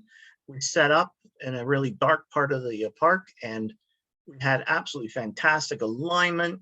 The camera worked, the telescope was working, focus was good, and we forgot to select raw on the camera. So we actually did an hour and a half of exposure that was totally wasted. And then at about 1 o'clock, I said to Janice, did we put the camera on raw? And she says, I don't think so.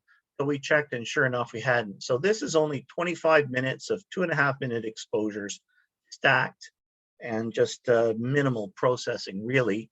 I didn't really play with the stars at all. I really wanted to see how M81 and M82 came out. You can even start to see some of the red lanes in M82 because from a collision that would have occurred at some point ago. There's a lot of star forming in that region. A lot of it got heavily messed up, whatever went through it. And so we're going to do some more exposure on M81, M82, and we're going to try a few more other targets this summer, but hopefully we'll remember to put the camera in raw mode. Now, while the camera's clicking away, we didn't bother setting up any other scopes. So I put my cell phone in night mode, and I just started randomly taking pictures of the sky, and they were 5-second exposures. Now, if you hold even a cell phone for 5 seconds, the stars are going to look like squiggles you get with those sticks that you use during Guy Fawkes night and all that kind of stuff. But this thing seems to stack shorter exposures and gives you a final image. And so here you can see Vega, and here's Lyra right beside it. Here is Cygnus, the Northern Cross, right? Deneb there, Alberio over there, Saturn, and over here is Altair and Aquila. So this is like, all I've done is lighten it up a bit to make it easier to see, but I've said it's ridiculous, and it is, that you could even get any kind of result handheld doing this, but amazingly it worked. This one of Cassiopeia here, the big Bia, would have been better if you could have seen the tree. The very point of the tree was right below the center star there, and so it looked like Cassiopeia was like on a balance point, you know, in the sky. It was really cool. And straight up was the Big Dipper, and that one actually worked best of any of them. I don't know if it was because it was higher up and there was less atmosphere, but a pretty good result for that. So if you get bored and you want to play with your cell phone, try it in night mode and just point up in the sky and see what you get. You might be surprised. I know I'm going to interrupt the regularly scheduled programming and give you a few pictures that we got during our trip. These are just a few birds we saw this spring while hiking in the woods and marshes of Southern Ontario, and by far the most trilliums Janice and I have ever seen. Now, I'm not going to bore you with a lot of bird pictures. We've got 4 or 5. These are birds that we've never seen before or have only seen once. They're very pretty, and some of them are unusual and extremely hard to detect in the first place.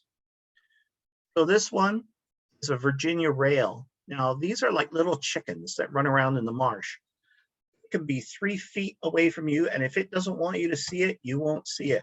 It absolutely has perfect camouflage, especially once it gets into the reeds. It just disappears. And I know 3 feet's a good number because this one was 3 feet from us. And while it wasn't moving, we didn't know it was there until it actually came out and said hello, basically. Very cool looking little bird. And by the way, all these birds at some point or other were in the sky this month, just so you know that. Okay, the trilliums weren't. This is a Wilson snipe. It bombs out of the marshes and it flies a crazy zigzag. About 4 seconds, and it dives back into the reeds. So by the time you bring your camera up, you've got about 2 seconds to shoot a picture. So I was quite happy to get anything. That's another first for us. Another first was a black tern. This was down at Long Point. There are tons and tons of times. If you got a chance, go walk the marsh at Long Point. Before you get to the park itself, on the right side, there's a viewing platform, and there's about a 2-kilometer walk through the marsh. Bug spray if it's midsummer. There's some interesting birds there sometimes, and other animals too. A gold-winged warbler. This is a female. We've only ever seen one before. They're not rare, but they don't show up very often, and they just migrate through, and your window of opportunity is very small. So the only other one we saw was about 5 years ago, again at McGregor Point. So it was kind of cool to see one of those. And red-headed woodpeckers. I don't know if many of you have even seen them or even knew they existed. They're very rare now in southern Ontario. They only nest in a few places. And these were about 100 feet up in the canopy above us. Now, this is a weird little park that we went to. It's not a park, it's just a woodlot. The canopy doesn't start until 75 feet up. The forest is extremely old. I think the average age of the trees is like 240 years. So when you go in, there's no paths. You're climbing and stumbling over old tree trunks and logs, and the weeds are up to probably your waist by now. They're up to our knees then. It was worth it because we got to see 4 of these red-headed woodpeckers. They are beautiful birds. And this is very near to Bacchus Mill. We had Chris and Denise with us, and we wanted to show Chris and Denise this little spot in a valley right beside the road. And so this is just one little part of it. This valley kind of goes down and up like this, and it was all like this. There were thousands and thousands of trilliums. And I think maybe the most I've ever seen before is 40 or 50, but there were so many. It was just gorgeous. And back to the sky this month. That was just to show you something a bit different. So I'm not going to go over all the things you can see this summer, because really that's how you learn to find out what you want to look at, is by going through books and magazines and lists and stuff like that. If you want to see what I actually suggested, you look in the event horizon, which just came out. If you want to find out more, there's lots of years of the event horizon available, and you can look at the May, June issues of those, and there'll be lots and lots of targets, lots of information. You can learn a lot and make your own list up from that. What I really wanted to do was spend a bit of time, though, talking about the kind of information you might get in Sky and Telescope or in the RASC handbook here. Get all this information, and a lot of it to a lot of people just is overwhelming. So I'm going to try and break it down a bit so that it's easier for you to manage. And also I'm going to really concentrate on a double shadow transit on Jupiter. So 2 of the moons of Jupiter, their shadows passing across the face of Jupiter. So in the handbook, there's a section, and for every month of the year, you get 1 page like this. It has a list of all the events. And on the other page is a more in-depth description of each of the planets, what's going on, any interactions, stuff like that. When the moon is, in its different phases, all those kinds of things. So there's a couple of things you really need to know about. Number 1, most important, is all the times and dates are in universal time. That's like Zulu or Greenwich Mean Time. So in the summer here, you have to subtract 4 hours. So all these things down here, if I look, I've blown up this one here on the 16th. All right, so there's the double shadow transit on Jupiter. Actually occurs the moment when both of the shadows appear on the surface. Is Monday the 15th at 11:59. So basically 4 hours earlier. There's another double shadow transit that appears here on the 9th. Unfortunately, the Jupiter isn't above the horizon yet. So that's a total loss. And you have to understand that in this list, a lot of these observations don't exist for us. We can't see them. So, and if you're going to go down the list and say, oh, that's cool, that's cool, that's cool, well, you have to figure out whether or not you can actually see it. And I'm going to show you how to do that in Stellarium as well. And some of these things have little crosses at the end of it. I can't see here. Anyways, at the bottom here, it says visible in Micronesia, most of Hawaii, Alaska, northernmost USA, Canada, Greenland, Iceland. And some of these are Polynesia, South America. There's a lot of things that are in these lists. I reckon you can usually see about a third to half of them. The phases of the moon are down here, so that's self-explanatory. And then down here is something that you've probably seen in magazines, and that is the position of Jupiter's 4 Galilean moons at any time during the month. This is also in universal time, by the way. So you would have to shift all these curves up by 4 hours for it to match where we are. So on the left here, I've taken a little segment of that and blown it up. And here you can see the satellites are all named Ganymede, Io, Europa, Callisto, sorry. And down here is what looks like a pipe going right through the center of the diagram. This represents the diameter of Jupiter. Okay, so that's like the face of Jupiter. You could draw little marble Jupiters in there all the way down. Where these lines intersect with the surface of the planet, with Jupiter, if you see the line go across Jupiter, it means it's something that's going across the face of Jupiter that you can see. If the line is cut, like down here, it means that it's the moon is going behind Jupiter or into Jupiter's shadow. Either way, it's going to disappear and reappear compared to appear and disappear on the face. Each of these lines, Ganymede, for instance, is this sine wave right here. The further you go out from Jupiter, the longer the orbit, of course, for the individual moon. And Callisto here is way out. Look at the length of that sine wave. And Io is busy doing this, right? It's like that. So it's orbiting very fast. Now, one of the disadvantages to the Observer's Handbook is that it's all in black and white.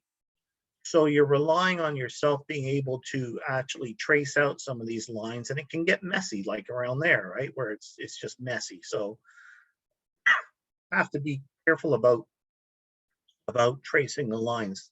But you can, at a glance, see when moons are going to pass in front of Jupiter or behind.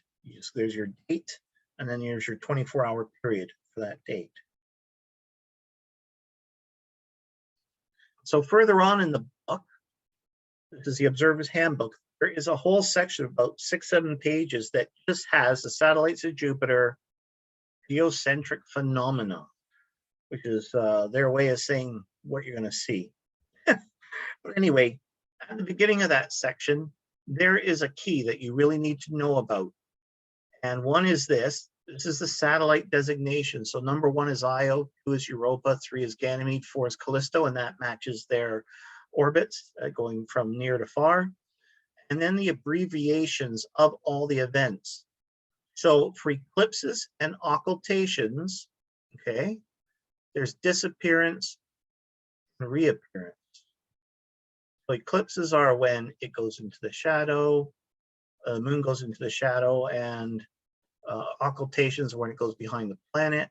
Over here are transits and shadow transits. So the shadow transit is literally that, the shadow of the moon crossing the face, and the satellite transit is the moon itself. And that it has an ingress and an egress. So moving onto the face, moving off the face.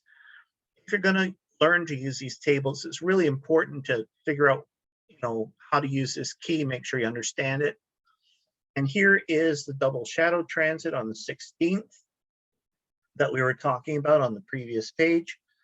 And there's a whole bunch of events that happen that I've highlighted there. So especially if you're just starting this, the best way to do it is to break it down each line and then write it down as you go. So we know at 3:24 on the 16th is really 11:24 p.m. on the 15th. Io, which is moon number 1, shadow ingress, so SHI, SH over here, and ingress. So we know the shadow's moving on to the face of Jupiter. And then at 11:59, Ganymede's shadow moves on to the face of Jupiter. And now you have your double shadow transit begins. So there's, again, the moon number 3, which is Ganymede, and shadow ingress. At 23 minutes after midnight, Io moves on to the face of Jupiter. So there's number 1 Io, going to transit, and it's going to ingress, which means it's starting, okay? 1:38, the Io shadow moves off the face of Jupiter. Double transit is officially over. Ganymede's shadow is still there until 2:58. And in between at 2:35, Io moves off the face of Jupiter. Now, what's really difficult is to pick out these little moons against the face of Jupiter. If you can, you've done really well. I've had very limited success seeing them once they're on the face. But what's really cool is if you can catch them just as they hit the limb of the planet, so right on the edge. I actually one night had really clear conditions and it looked like a tiny little marble. It almost looked 3D moving across, starting to move across the face of Jupiter. So don't let all these charts and stuff, you know, get too overwhelming. Break it down, write it down, and that's how you go about it. Now, I looked in Sky News and they actually list that there is a double shadow transit, but I couldn't find any other information in it in the actual magazine. I get Sky and Telescope as well. And in there, every month they have the action at Jupiter if it's visible. And then the same page as what you just saw, phenomena of Jupiter, only they only just do the 1 month. And the key, which is the same as the key I just showed you, is down here. And what's really nice is the positions of the moon with respect to Jupiter are all color coded on this one. Awesome. So much easier to see what's what as you're looking at this. Another thing that's kind of cool that you can see in this whole page here is there's a whole bunch more numbers. It's just dates and times, and that's when the red spot of Jupiter will be on the center of the visible face. So how do you take all this stuff you just figured out and actually test it, see if you can really see it? And I do this a lot to make sure I can actually see things that are listed in these various publications and just where it's going to be in the sky, for instance. So here you have stellarium. First thing I do is drag down the horizon because I want to see more sky. Over to the left, sorry, there's a location window. If you haven't set your location, set it. Then go to time and date. I keep down here usually. So you're gonna move. So we're going to move to August the 15th at around 23:20, just before things start to happen. And I happen to know that Jupiter's in the eastern sky. So you take your mouse and you drag the sky to the right, and lo and behold, there's Jupiter, and on that night, the moon. If you click on Jupiter and then hit the space bar, now there's more than one way to do this. This is the way I do it. Hit the space bar, Jupiter moves to the center of the screen. And this is really important because if you don't center it and fix it there, with every passing second, Jupiter and the rest of the sky is moving off to the right of your screen. And now your mouse hopefully has a scroll wheel on it, and you scroll in. And what's really cool is right now you can see the 4 moons are actually all on one side of Jupiter there. There's Ganymede and Io that are going to provide all the action. And I can scroll in, ignore the moons. I don't really care about them at this moment. And then set the size of Jupiter really big on the screen. And then I can look at my times that I wrote down actually in real life. And I can go to 11:24. And if I do that, there's Io and there's the shadow, just taking a bite out of the edge of the planet. You also notice that the great red spot is just starting to come around as well. So at this point, this is very difficult to see, but if you have really clear conditions, even at that point, you might be able to pick it out. So then I go to 11:59. I'm just going to scroll forward and you'll see the shadow moving across. You'll see Io starting to come towards it. And there we go, just around midnight. Here's Ganymede's shadow coming across the disk. So this is really neat. Now in stellarium, one thing you need to know is the position of the great red spot is not always really well calculated. Sky Safari, in my opinion, is much more accurate for that. At the moment, this is pretty close. So then we're going to go to 23 minutes after the hour, I believe it is. And here's the point right here where if you're looking, you might be able to see that marble effect, that 3D effect of the moon as it starts to move across the surface. Once it moves onto the surface, it's really hard to see against a dark band. Like I said, if you get to see it, awesome. Don't get disappointed if you don't. The main treat really is watching these shadows go across the face. So then you go further forward to 138. I'm reading and moving ahead. Oh, notice that the shadow here is stretched. And you can actually see that through the telescope. Don't be afraid to use high magnification for this. You can see tons and tons of detail, and it's more impressive. It's a lot easier to see the shadows when you're using more magnification. And by 138, it's gone, and the double shadow transit is over. If I go to 225, again here, you're watching Io itself. The moon is moving off to the right. And by that point, it is gone. And Ganymede's shadow is starting to stretch out, so you know it's getting near to the edge. And then by 3 o'clock, it's off. So you can use this methodology for checking on any particular event for any day, night, whatever of the year, or at any point really. Just set your date and time, go to your target, you can zoom in on it, and that will give you information you need. And if it's below the horizon, well, move on to something else. I was going to mention 2 or 3 targets actually that sort of challenge targets maybe. I'm going to come around here. It's 11 o'clock. I'm going to bring it to Sagittarius, the teapot, right? Because we all hopefully can see the handle of the teapot. That's the lid and the spout and the body of it. It is certainly, once you see it and with your binoculars, you'll never forget it. It is definitely a teapot. So right through here is the center of the Milky Way. It is very packed with stars and all kinds of other stuff. What's really cool is right above the tip of the teapot are 2 globulars that are only 1/4 degree apart. If you can get to this star, all you have to do is move up like 1/2 degree to 1 degree. You're in this range right here, and you'll actually see these. They will stand out from the background stars in the Milky Way. They're not huge globulars.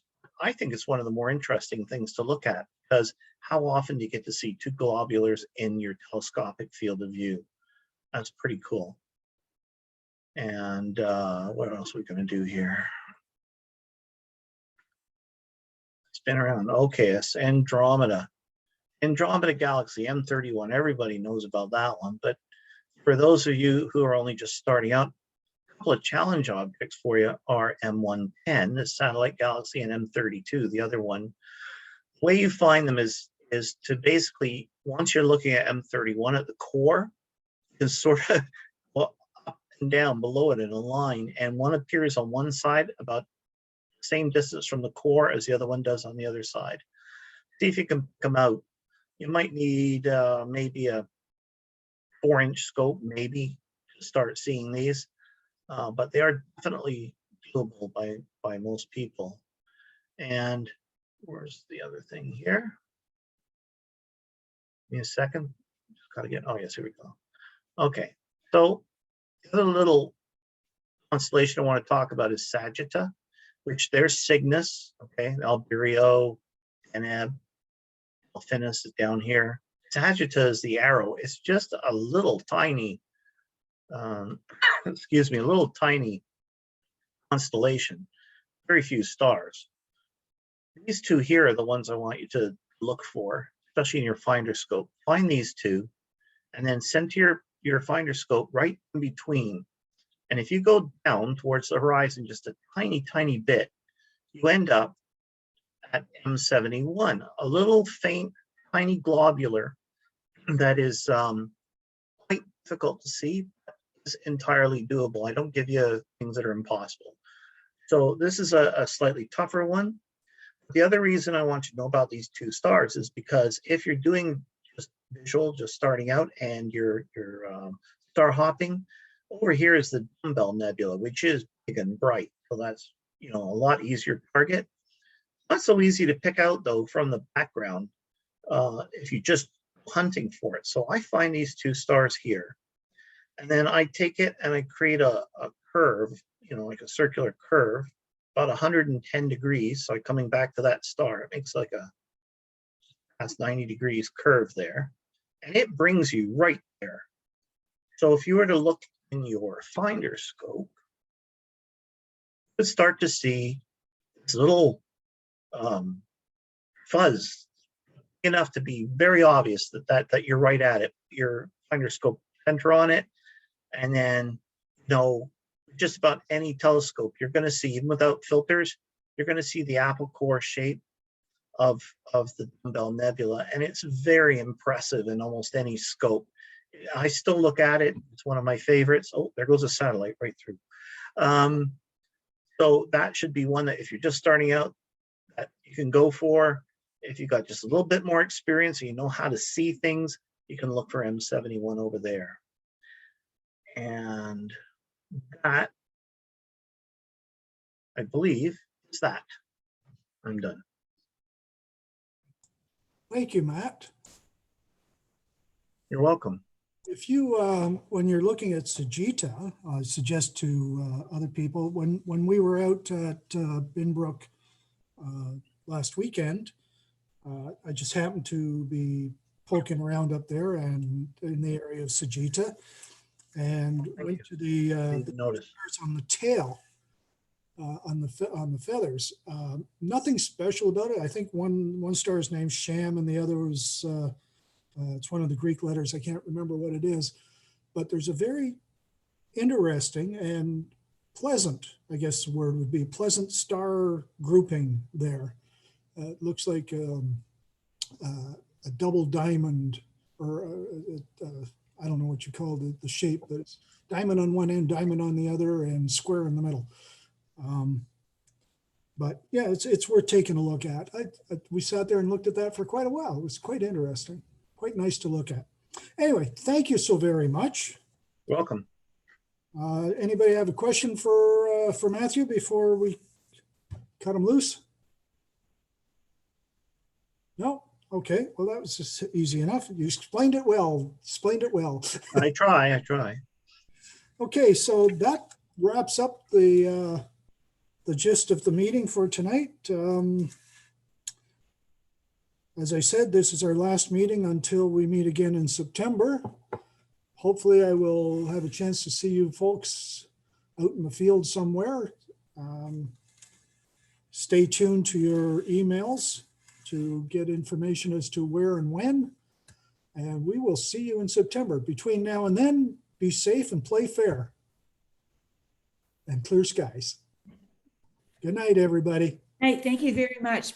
Terrific meeting. Thank you. Good night. Good night. Good night, all. Have a good night.